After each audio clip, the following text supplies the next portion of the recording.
January 1st, 2025, one of the biggest changes in the air conditioning industry in 50 or 60 years.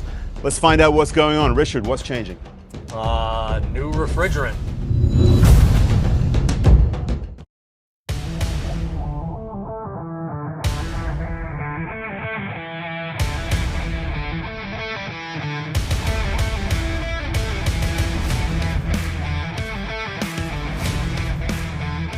I'm here with Richard Dorman.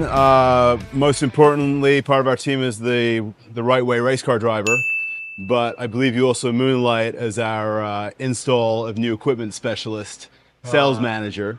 So I install and I do all those. yeah, you've been, how long you been in the industry for? So I'm pretty much third generation. Yeah. So my family's been in this business. Dad, brother's still in the business. Grandfather. So you know technically, Rite Way going on 11 years. But remember many a days helping my dad on job sites years ago. Okay. In the 80s. So it's fair to say you know your way around an air conditioner. yes. All right. Child labor laws. I could probably have gotten my parents into some pretty good trouble. Yeah. Yeah. Okay, Yeah. good. So you know your way around a system. You've been in the industry for a while, long time. You probably know more about this industry than a lot of even our technicians when it comes to equipment, how systems work together, all those kinds of things. So the reason I want to talk to you is that we have a lot of changes coming to the industry in 2025. Some people are saying some of the biggest changes to the industry we've seen in decades when it comes to the fundamental technology of how an air conditioner works. So I was wondering, Richard, could you just give us a little rundown of what is the change that's coming and what is driving that change? So I've been through changes. I've been through R-410 to or R-22 to R-410A. I've been through SEER 1 to SEER 2 changes. This one's different. So the big deal is EPA and low GWP. Global warming potential for refrigerants is the big thing that's happening now. So just to back up a little bit, because you know air conditioning, I don't. So we're talking about refrigerants, we're talking about 410A, R-22. What is a refrigerant? That's what most people would call Freon, right? Freon's not the technical name, but that's what a lot of people refer to as. Yeah, Freon would be the brand name, essentially. Refrigerants are what, help us deliver that cold air in a house. So the cycle of how that works is what the refrigerant does in the cooling cycle. Okay, it's like a liquid gas that goes inside the equipment, allows heat exchange, just like in your refrigerator, right? Same deal. So it's a chemical that's fundamentally important to running an air conditioner, making your house cold in the summertime. And the type of chemical that we've been allowed to use for years is the R-22, 410A, and now it sounds like that's changing. That's correct. So we're just lowering, how good it is for the environment. R-22 was a hole in the ozone, so we eliminated that and went to 410, and now we're worried about the global warming potential, the GWP. Okay. So now with the 454B or R-32, those have lower global warming potentials than 410A. So that's what we're changing now. Okay. Part of that is it's listed as an A2L refrigerant, which is mildly flammable. So when you look at safety, there's a whole lot that goes into making sure they're safe and they're in our houses. So there's mitigation systems. There's a lot of things that are happening in the industry to make sure that these units are safe, that we don't have an issue of fire. So biggest changes since we've had since 1950. That's a big change then. So we've been running on similar refrigerants for 70 years in the industry. We got rid of I thought the hole in the ozone layer was from women in the 80s using too much hairspray. That's what I thought it was. Totally possible. And what I heard is that when the big hair went away, the ozone layer basically healed itself. I don't know if that's true or not. But for people who are watching this, essentially, we're changing refrigerant for the first time in 70 years. that's designed to be more globally sensitive, reduce the global warming potential. What does that mean as far as, and well, actually, let's back up a little bit. Things are changing when? At the beginning of 2025, the old refrigerants are no longer allowed by the EPA? So not totally. Uh-huh. So the mandate currently is manufacturers will not be able to produce any equipment that uses 410A. So all the manufacturers will be mandated to use the new 450B, 454B, or R-32. So each manufacturer has kind of taken a stance on what they're using. But the big part of that is they won't be able to manufacture it going forward.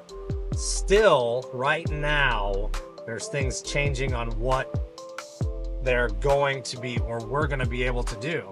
Like, we're still getting things brought to us on changes. So not 100% sure that anybody really knows what those things are going to bring to us. One thing I can tell you is the old system of, hey, I've got a refrigerant leak. Let me go ahead and put some, let me juice it. Let me put a little refrigerant in it so I can make it by for the summer, will no longer be allowed or able to happen with the new systems. So big changes on how the equipment runs, what things are put in there for safety reasons. It's going to be different. We've also, in the last couple years, have had to deal with supply chain issues. Lots of supply chain issues. So not real sure where that's going to go for us with the new refrigerants. Yeah, the supply chain issues are interesting, right? Ever since COVID, supply chain's been difficult. It's gotten a little better over time, but now we're layering in a whole new layer of technology, different manufacturing, all those kinds of things. Let's take a step back 1 second. Let's say that I'm a customer, homeowner in Tucson or in Phoenix, homeowner in Arizona. I have an old system. Am I affected by this change? Can I still run the old refrigerant? Do I have to get rid of my air conditioner even though it's fine? How does it affect me if I have an older system? You can still run the old refrigerant. You can still have some repairs done. Again, some of that stuff's kind of up in the air on what's going to happen. The problem with all of that is it's going to get more expensive, right? As they exact numbers on what the reduction is percentage-wise, I can't tell you without reading it off. But that reduction gets more and more year over year going forward. So 410A right now is at X amount of reduction. In a couple years it goes down more, in a couple years it goes down more. So all of it being phased out, it'll still be there. You're just gonna pay, substantially more for it as we go forward. Okay, so I can still run my old system. I'm not affected by the new laws. It's just gonna be harder over time to get the refrigerant that I need. Yeah. So eventually I'm gonna wanna change to one of the new systems. Eventually, yeah. Some of the tough part that I see is just from what I know on supply chain, and anytime a manufacturer switches over, because I've dealt with 3 or 4 of these changes, there's always a spot where they don't have anything.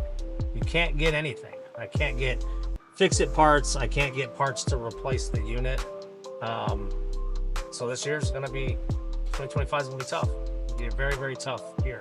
Yeah, it sounds like it. And we deal with a lot of the big manufacturers, Goodman, Trane, Lennox, companies like that. I know they've been aware of this change that's been coming for a little while. I believe that they've been changing their manufacturing lines, getting ready for the new equipment. But what I heard is the new equipment with the new refrigerant types is more difficult to make. Comes with a higher cost to manufacture. Is that accurate? So yeah, so compressors are different.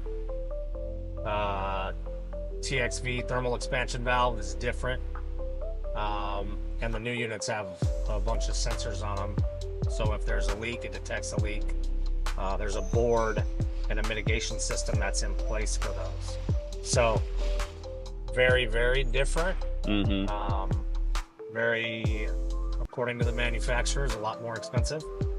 So that's kind of where we're at. Okay, so tell me about this this sensor, right? You mentioned that the new refrigerant is We're not saying flammable, right? We're saying mildly flammable. Very difficult in reality to set on fire, just more flammable than previous versions. What does the sensor do? What is that for on the new equipment? So because it is mildly flammable, it's listed as an A2L refrigerant. If you look at a scale on where it falls in, it's mildly flammable. With that being said, to protect your home, protect us, there's a sensor built in that will tell if it has a leak. It's actually the sensor's calibrated to the refrigerant, whether it be R-32 or R-454. And the manufacturers all have a mitigation cycle that they're running. But what most are running is when that sensor detects a refrigerant leak, it will automatically shut the compressor off, and then it will turn the fan on to kind of dilute that refrigerant in the air so that we don't have as much flammability probability. Okay. So with the older systems, one of the metaphors that I heard over the years was that, when you get a leak in your tire, you can either replace the tire or you can use a fix-a-flat and just close off that pinhole leak, fill it up with air, and off to the races if you're a race driver like you, right? Off to the races. So what I'm hearing is that we can't do that anymore for customers. If the customer does have some sort of small pinhole leak in their refrigerant system, that equipment is basically going to shut off. And of course it's going to happen in the summertime, right? So that means no cooling for the house. And rather than being able to do a rush repair emergency, get that customer up and running within a few hours, what are we doing now? Are we waiting for new parts? Is that essentially how this is going to be? So yeah, we're also trying to do some trainings on how you can do some spot repairs. Spot repairs in this business have never been a good thing. Getting contaminants in the refrigerant cycle has never been a good thing. But they're talking about cutting out coils, getting to where the leak is, and making kits in order to fix those. Not sure how well that's going to work. We've done it in some scenarios where we've had to, but it takes a certain skill set. It takes a certain amount of time. But most of the fixes are going to be going to a coil, or going to a condenser coil, or going to something to fix the problem. And again, from what I've seen, like, parts are going to be an issue. They couldn't keep up with parts when it was the older systems, when I could, put some refrigerant in it and get somebody by. It was still taking weeks. Now, not having that ability and it being non-running at 110 degrees outside, I think we're in a whole different ballgame. Yeah, that makes sense. So if I have some of this newer equipment, if I get a new system next year, I'm basically praying not to have a leak, because whereas before that was a fast, fairly affordable fix, now we're talking about, you mentioned expertise, more time. That sounds like a much more expensive process to fix a leak than it used to be. Yeah, for sure. It's going to be, and obviously everything costs more now.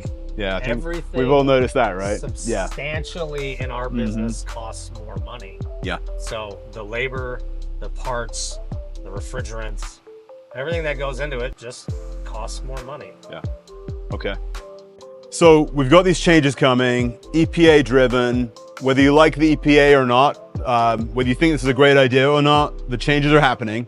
So at Rite Way, I think one of the things we want to do is make sure that our customers are as informed as possible about what's happening in the industry, so that they can make the right decision for themselves about what to do with their equipment, how to manage their home cooling, heating equipment as time goes by.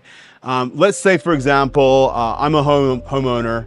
I've got an AC that is still functional, not broken, but let's say a little old, 10, 12, 15 years old. Let's say that I know I'm going to have to replace that thing here probably fairly soon. Might be planning towards it. Should I wait until next year? Should I do something now? I mean, explain to me a little bit about how we should, as consumers, plan for this change, because it sounds like we're looking at some cost increases, probably some inconveniences as we work out the kinks in the new equipment. What should a consumer do? I can tell you the stance that I'm taking now is if it's time, do it now. Don't be an early adopter. We know how some of those things go. The industry, from our manufacturers and partners, have told us 20 to 30% price increase on new equipment. We know it's harder. There's more components. We get it. And then, again, my stance, I've loaded the warehouse. I've bought as much 410A as I can possibly buy, because I know there's going to be a spot where we just don't have equipment. So I'm not interested in that. I don't want to be a company that's working out the kinks when I have customers that I have to take care of that sometimes are in a life or death situation. It's Tucson, Arizona. Summer is brutal. So we're of the mindset of do it now. Save yourself 20 to 30% on just the cost of it. And then next year, when some of the kinks are worked out in first quarter, because it's going to happen, we'll be ahead of the game. We'll have enough training and enough things in place to where it's an easy transition. The way they've set it up now is not an easy transition. I mean, you were saying the EPA is still changing the rules, and we're a few months from this change, still waiting for clarification on what's going to happen. One of the nice things is we have great manufacturer relationships. So as we work out the kinks in this change and we find out the lay of the land, I think we're going to be ahead of a lot of maybe the smaller companies in town. But still, it sounds like doing something this year and getting ahead of the change and having a system that is proven reliable for the next 10 years might be a great idea. Way better idea. Yeah, okay. The reality of all of that is you're going to save a bunch of money. We're going to have some fixes in place if you do have a problem or issue where we're not waiting and not have cooling while we wait. We'll still have the ability to do, whatever we need to do to make sure we can take care of the customer, right? And that's the most important thing at the end of the day. Absolutely. Yep. That's why we're all here. Good. And you guys can't see this at home, but behind the camera, there's a massive stacks and stacks and stacks of air conditioning equipment. Richard's phenomenal at making sure we have all the right equipment customers need. But I think, Richard, when this stack is gone, it's basically gone, right? Yeah, so when this is gone, we're going to be transitioning to the 454B or the R-32, depending on manufacturer. So when it's gone, it's gone. We're trying to get ahead of the game to help as many customers as we can through the transition. But yeah, that's kind of where we're at, man. We're at where we're at. So thank you, Richard. I think I've learned some good stuff that I wasn't aware of. Hopefully this was useful for you. Richard, if a homeowner is interested in getting ahead of this change and getting a free estimate, finding out what their options are, what's the best course of action for them? So right now, call, click the link below. We have plenty of stuff in the warehouse to get you through. Save yourself some money. Again, looking at 20 to 30% increase for the new stuff for 2025. So if you're in the market, the time is right to do it now. Tax credits, financing, all that good stuff. Tax credits, financing.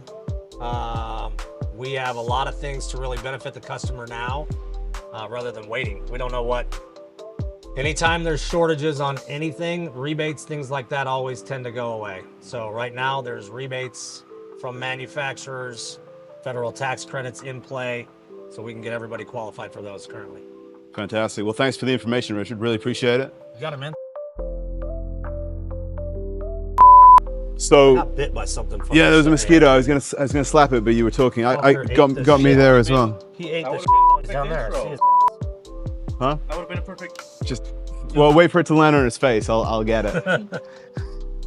Professionalism. Just so you guys know, we just got eaten by mosquitoes, and Simon didn't save my life. So. Well, if he's not chewing on you, he's gonna be chewing on me. So I see how that works. That's nice. Oh yeah, so don't protect me either. It's every man for himself when it comes to surviving Rite warehouse like mosquitoes. When you see him slap the shit. Oh. I missed him. Oh, yeah. We'll get him. You want me looking at the camera now?